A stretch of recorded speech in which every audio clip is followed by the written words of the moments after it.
राजस्थान के अलवर जिले में सरिस्का टाइगर रिजर्व के पास यह किला है। इस किले को राजा भगवत दास ने अपने बेटे माधव दास सिंह के लिए बनवाया था।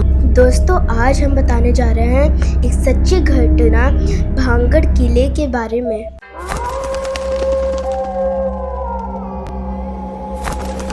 हम ये जो कहानी बता रहे हैं ये गूगल बुक्स में से खोजबीन करके बता रहे हैं, अपने मन से कुछ नहीं बता रहे हैं। भांगड़ किले को भूतिया कहे जाने के पीछे एक किंवदंती सबसे ज्यादा मशहूर है। कहा जाता है कि यहाँ रानी रत्नावती रहती थी, जो बेहद खूबसूरत और विदुषी थी।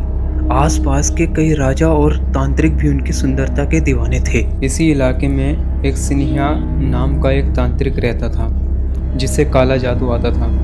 उसने रत्नावती को पाने की कोशिश की। जब एक दिन रानी बाजार से इत्र खरीद रही थी तो उस तांत्रिक ने उनके इत्र पर काला जादू कर दिया था, ताकि जब रानी उस इत्र को लगाएगी तो वह तांत्रिक की ओर आकर्षित हो जाएंगी। लेकिन दोस्तों, रानी उसकी चाल समझ गई। उन्होंने उस इत्र को पास रखे पत्थर पे डाल दिया। अचानक पत्थर तांत्रिक की ओर आकर्षित होने लगे। तांत्रिक का जादू उसी के ऊपर आकर आकर्षित हो गया। बोतल के छूते ही पत्थर तांत्रिक की ओर लुढ़क गया और उसी पत्थर के नीचे दबकर तांत्रिक मर गया। मरते समय ही उस तांत्रिक ने पूरे भांगड़ जिले को बर्बाद होने का श्राप दे दिया। जल्दी यहाँ युद्ध हुआ और भांगड़ का पूरा राजवंश खत्म हो गया। रानी भी मारी गई। उस दिन के बाद से यह जगह खंडर बन गई। कहा जाता है कि यहाँ आज भी आत्माएं भटकती हैं। भारतीय पुरातत्व विभाग ASI ने साफ लिखा है कि सूर्यास्त के बाद और सूर्योदय से पहले प्रवेश यहाँ वर्जित है। बहुत से लोगों ने दावा किया है कि रात में किले से अजीब अजीब आवाजें आती हैं, स्त्रियों की रोने की, मंत्रोच्चारण ध्वनि की और बहुत सी डरावनी बातें सुनी जाती हैं। स्थानीय लोग मानते हैं कि जो भी रात में यहाँ ठहरता है वो जिंदा वापस नहीं लौटता। A Medium article June 2025 recount that open dusk, a group of friends heard a sad voice and spotted shadowed figure sleeping between the runs.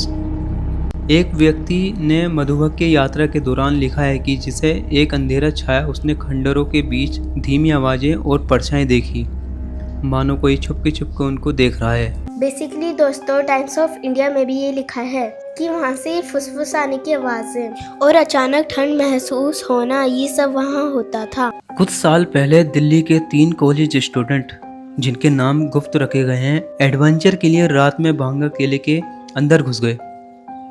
ये लोग दीवार कूदकर अंदर पहुंचे। शुरू में सब नॉर्मल लगा, लेकिन जैसे ही रात गहरी हुई, उन्हें पास की एक हवेली से औरत की रोने की आवाज़ सुनी। पहले लगा कि कोई मजाक कर रहा है, लेकिन जब आवाज़ें तेज होने लगी तो वो डरने लगे। अचानक उनके मोबाइल और टॉर्च की बैटरी खत्म हो गई। एक दोस्त ने कहा कि उसे लगा जैसे किसी ने पीछे से उसके कंधे पर हाथ रखा हो। वे तुरंत वहां से भाग गए। भांगड़ किले की तरह ही बीती हुई दास्ताएं आज भी मौजूद हैं। हम इन्हें नहीं झुठला सकते दोस्तों। हॉरर चीजें आज भी हमारे आसपास मौजूद हैं। क्या पता, कौन जाने, शायद अभी भी हमें कोई देख रहा हो।